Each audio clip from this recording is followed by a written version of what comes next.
नमस्ते दोस्तों, सरल बात में आपका स्वागत है। दोस्तों, आज हमारा टॉपिक ऑफ डिस्कशन है थ्रोट इन्फेक्शन और टॉन्सिलाइटिस। बेसिकली टॉन्सिल्स और थ्रोट इन्फेक्शन ये काफी इंटरकनेक्टेड टॉपिक है, इसलिए हमने सोचा कि हम दोनों को एक साथ कवर करें। इस टॉपिक पर डिस्कस करने के लिए हमारे साथ हमारी गेस्ट है doctor Neelam Sathe. Doctor Neelam Sathe at present associate professor and unit head ENT department set and GS medical college में कार्यरत हैं। इसके अलावा KEM हॉस्पिटल परेल में भी काम कर रही हैं। इसके पहले assistant professor TN medical college and BYL Nair college में काम कर चुकी हैं। डॉक्टर नीलम को best national and state conference organisation award मिला है 2014 एंड 2005 में respectively. She is also winner of International Scholar Award USA Boston 2010 by American Academy AAO HNS। Doctor Neelam एक मानी हुई ENT स्पेशलिस्ट है।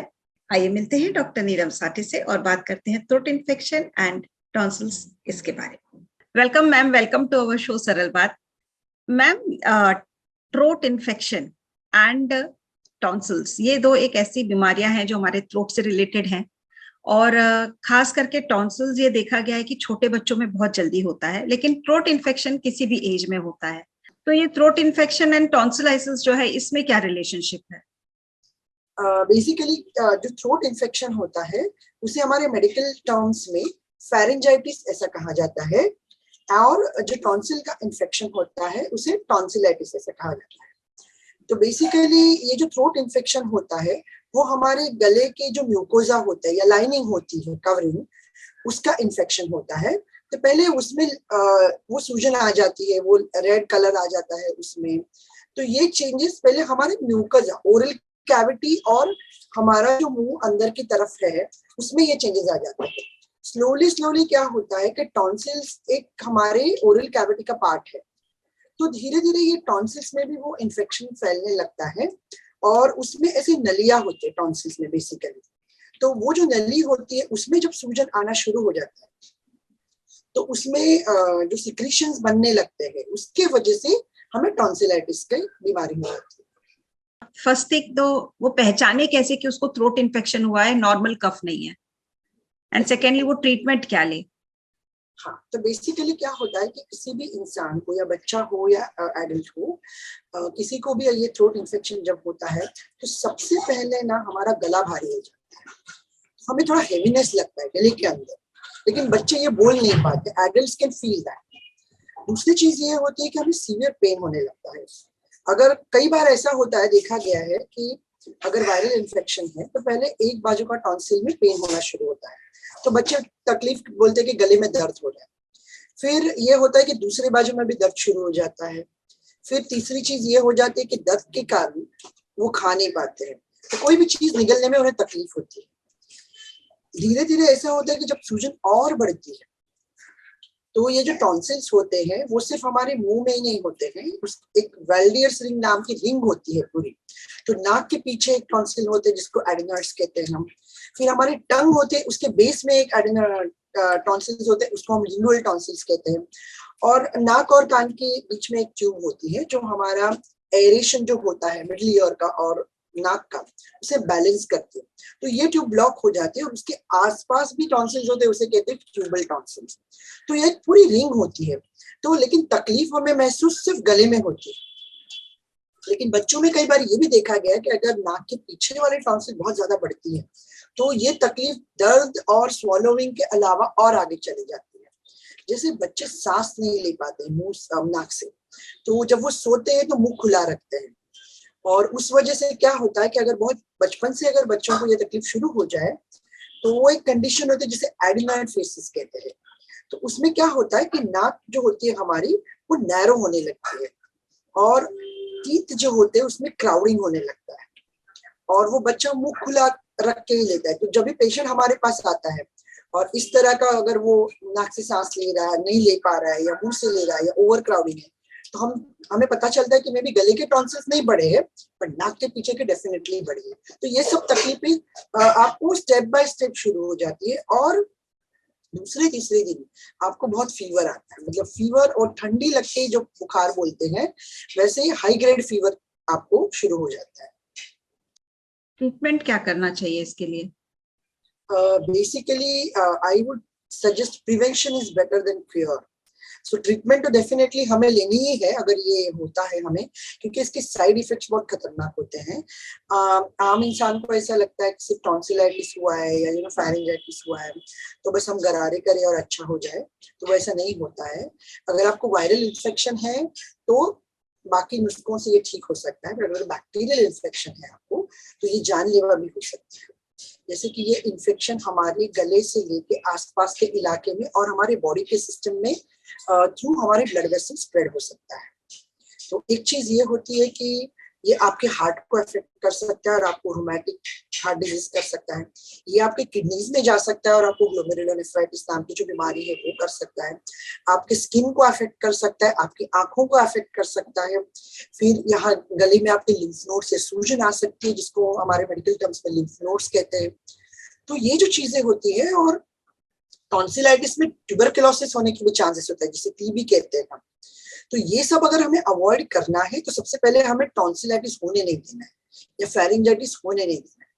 तो सबसे पहले हमें ये ख्याल रखना है कि जिस चीज की हमें एलर्जी है, सपोज हमें एलर्जी है कोई चीज की, हम ठंडा खाते हैं या रेफ्रिजरेटर से डायरेक्टली निकाल के फ्रूट्स खाते हैं, बच्चों को आदत होती है या आइसक्रीम निकाल के खाते हैं, तो इसमें क्या होता है कि वो जो लोअर टेम्परेचर होता है वायरसेस के लिए ग्रोथ के लिए बहुत अच्छा पोषणदायी टेम्परेचर होता है, तो उसकी वजह से आपको गले में तुरंत इन्फेक्शन हो सकता है।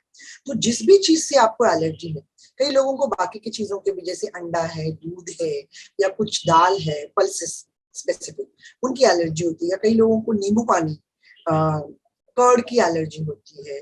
तो अगर हम दही खाए तो उससे तुरंत उनको 4-6 घंटे में ये गले में खराश, हेवीनेस सब शुरू होता है। तो ये चीजें सबसे पहले हमें अवॉइड करनी चाहिए जिस चीजों के कारण हमें एलर्जी होती है, और ये आगे की तकलीफें फेरिंजाइटिस, टॉन्सिलाइटिस की हो सकती है। दूसरी चीज है हमें अपना ओरल हाइजीन बिल्कुल अच्छा रखना है। मतलब हमें कभी भी हम अगर खाना खाते हैं तो हमें गरारा या खुला करना चाहिए, तो फूड पार्टिकल ज्यादा टाइम स्टैग्नेंट नहीं रहने देने चाहिए, स्पेशली जब आप खट्टी या ठंडी चीजें खाओ तो। और अगर आपको जैसे ठंडा आपको रेफ्रिजरेट एसी नहीं जमता है तो आप वो ज्यादा वो टेम्परेचर में मत रहिए। तो ये चीजें कुछ अवॉइड, और आपकी इम्यूनिटी आप अच्छी रखिए, मतलब स्ट्रांग रखिए, जिसके कारण मतलब आप अच्छा पोषणदायी आहार आपको या आपको खान सेवन करना चाहिए, जिसके कारण आपकी इम्यूनिटी अच्छी तरह से बिल्ड हो। और अगर टॉन्सिलाइटिस होता है तो हमें डरने की जरूरत नहीं है, बिकॉज इन बच्चों में ये फाइटिंग, यानी कि आपकी बॉडी उसको फाइट कर रही है कोई भी इन्फेक्शन को, ताकि वो आपकी बॉडी के अंदर न चला जाए। लेकिन अगर जब आपको ये हो ही गया है तो सबसे पहली चीज है, अगर आप घर पे हो तो वार्म वाटर के आप गरारे कर सकते हैं, उसमें थोड़ा नमक डाल सकते हैं आप, यानी कि गुनगुने पानी में आप कर सकते हैं। दूसरी चीज ये है कि आपको तुरंत डॉक्टर को कंसल्ट कर लेना चाहिए, क्योंकि आप ज्यादा टाइम गवाएंगे इसमें तो आपका फीवर और बाकी के कॉम्प्लिकेशंस बढ़ते रहने के चांसेस होते हैं। तो आप डॉक्टर के पास जाइए। डेफिनेटली इसमें आपको एंटीबायोटिक्स लेने की जरूरत होती है अगर बैक्टीरियल इन्फेक्शन है, तो वायरल है तो आपको एंटीहिस्टामिन मतलब जो सर्दी की गोलियां होती है। एक आम कारण ये भी होता है कि छोटे बच्चों को बार बार सर्दी होती है ना, तो वो बाहर निकाल नहीं पाते, तो वो निगल लेते हैं नाक के पीछे से, तो वो जो सिक्रेशंस होते हैं ना उसके वजह से भी छोटे बच्चों में या एडल्ट्स में आपको ये टॉन्सिलाइटिस होने की संभावना होती है। और बीटाडीन के गागल्स आते हैं, तो वो आपको दिन में 2-3 बार अगर आप करें तो वो जो इन्फेक्शन होता है वो कई हद तक आपकी सूजन कम करता है, इन्फेक्शन कंट्रोल में लाता है। और पैरासिटामोल या फीवर की जो ट्रीटमेंट होती है वो भी आपको लेना जरूरी होती है, लेकिन डॉक्टर को इसलिए कंसल्ट करना पड़ता है क्योंकि आपके एज ग्रुप से हिसाब से आपके जो भी दवाइयां आप लेते हैं उसके डोसेस तय होते हैं, ताकि आपको साइड इफेक्ट ना। दूसरा है कि सर्जरी के बारे में हमें बोलना है कि अगर आपको एलर्जी की सर्दी है और उसके कारण या एलर्जी के कारण आपको अगर टॉन्सिलाइटिस होता है तो उन पेशेंट्स में आपको सर्जरी की जरूरत या ऑपरेशन की जरूरत नहीं पड़ती है। लेकिन अगर आप देखेंगे कि बच्चा है अगर छोटा और उसे बार बार हो रहा है टॉन्सिलाइटिस के अटैक्स आ रहे हैं, जैसे अगर 2 साल में आपने देखा कि कंसेक्यूटिवली 2 साल में 5 से 6 बार उसको अटैक्स आ रहे हैं और वो बार बार बीमार हो रहा है, वो उसका वजन नहीं बढ़ रहा है, वो खा नहीं पा रहा है, नो, इसको हमारे लैंग्वेज में फेलियर टू थ्राइव कहते हैं। मतलब वो खा नहीं पाता है तो वजन नहीं बढ़ता है, तो इम्यूनिटी लो हो जाती है, तो बाकी की बीमारियां पकड़ने के चांसेस ज्यादा होते हैं। तो जो ऐसे बच्चे होते हैं वो, और या उनको एडिनोइडफिसिस हो गया है, जैसे नाक से सांस नहीं ले पा रहे हैं, तो इन बच्चों में टॉन्सिल की सर्जरी करना जरूरी होता है। तो 5 साल तक के बच्चे जो होते हैं, हम यूजुअली जो टॉन्सिल की सर्जरी करते हैं तो वो 5 साल होने के बाद ही करते हैं। बहुत ज्यादा छोटे बच्चों में टॉन्सिल की जरूरत होती है इम्यूनिटी के लिए, तो उनमें हम नहीं करते हैं। और एडल्ट जो होते हैं उनमें क्या होता है कि वो बहुत मतलब बचपन से उनको तकलीफ है तो वो सहते रहते हैं। लेकिन कभी कभी क्या होता है कि इसके वजह से आपका कान का पर्दा, जैसे मैंने बताया था आपको कि नाक और कान के बीच में एक नली होती है, तो ये ब्लॉक होने के कारण आपके कान पे उसका साइड इफेक्ट हो सकता है। तो कान का पर्दा खींचने लगता है, फिर उसमें पानी जमने लगता है, फिर वो हमारे ड्रम होता है कान का सुनने का, वो रप्चर हो जाता है और क्रॉनिक आपको डिस्चार्ज होने लगता है, सुनाई कम हो जाती है। तो ऐसे पेशेंट्स में हमें अगर कान की सर्जरी की जरूरत पड़ती है तो सबसे पहले उन्हें टॉन्सिल निकालना जरूरी है, क्योंकि वो अगर हम वैसे ही रखेंगे तो आप 10 बार भी कान की सर्जरी करेंगे तो वो फेल हो जाएगा, क्योंकि फोकस ऑफ इन्फेक्शन आपके गले में है और वहां से वो स्प्रेड हो रहा है। तो जिन्हें एलर्जी है, अगर वो एलर्जी आप एक्सपोजर नहीं कर होते हो उन एलर्जेंस को, तो वो कंट्रोल में आ जाता है। पर जिनका बैक्टीरियल होता है उन्हें सर्जरी बिल्कुल जरूरी होती है, ये बाकी के साइड इफेक्ट से रोकने के लिए। तो इसीलिए भी आपको डॉक्टर को कंसल्ट करना चाहिए ENT surgeon. Thank you so much ma'am, बहुत अच्छे से आपने बताया। थैंक्स अ लॉट, बहुत धन्यवाद, आपने मुझे आपके चैनल पे आने की अपॉर्चुनिटी दी, और it's my pleasure to having you also here, and we had a very nice discussion. Thank you so much ma'am, that's really very kind of you. दोस्तों हम इसी तरीके से आपसे जुड़ते रहेंगे, आपको नए नए टॉपिक्स और नए नए इंफॉर्मेशन शेयर करते रहेंगे। इसके लिए आप हमारे चैनल के साथ जुड़े रहिएगा, और हमारे साथ चैनल के साथ जुड़ने के लिए हमें सब्सक्राइब कीजिएगा और बेल आइकॉन जरूर दबाइएगा, जिससे कि आपको हमारी लेटेस्ट इन्फॉर्मेशन मिलती रहे। हम फिर मिलते हैं किसी नई इन्फॉर्मेशन के साथ। Thank you.